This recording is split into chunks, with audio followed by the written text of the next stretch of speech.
puis, donc sur le 1495, soutien à l'organisation de l'Université d'automne du mouvement européen France. Nous avons, alors il s'agissait donc dans cette université d'automne qui se tient aujourd'hui, hein, donc là encore une fois, notre assemblée est une chambre d'enregistrement, hein, sur des choses, des subventions qui sont déjà considérées comme acquises. Le thème de cette université d'automne est quelle place pour l'Union européenne après la crise du Covid. Nous avons demandé la liste des intervenants et le programme précis que nous avons obtenu. Alors, il s'agit donc de réenchanter l'Europe, si je reprends les termes. Et c'est vrai qu'elle en a bien besoin parce que la solidarité européenne a démontré justement toutes ces failles pendant cette crise du Covid, les manquements, les retards, voire les obstacles que l'Union européenne a mis en travers de la route des États et de leur action pour préserver leur population. L'Union européenne a échoué dans l'anticipation, dans la gestion de la crise, et la France n'est pas irréprochable, loin de là non plus, évidemment.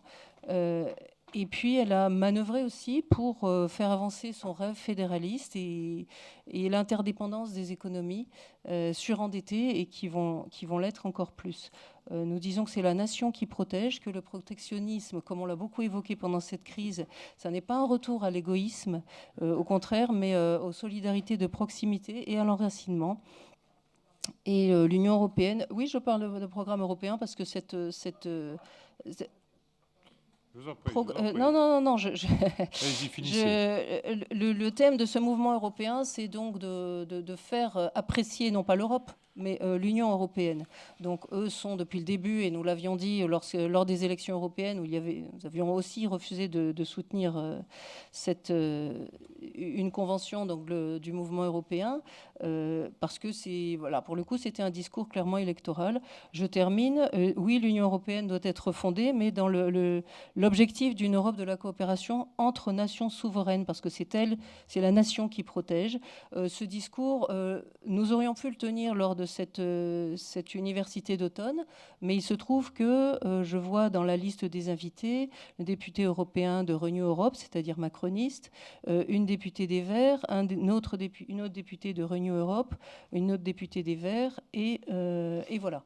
Et donc il n'y a pas de diversité parmi les invités. Je sais que vous faites une intervention vidéo dans cette université d'automne. Donc on est dans un discours unilatéral, je dirais presque une propagande univoque, et ça n'est pas acceptable. Nous avons des députés européens du Rassemblement national dans notre région, que je sache, qui n'ont pas été conviés. Donc nous ne soutenons pas cette subvention.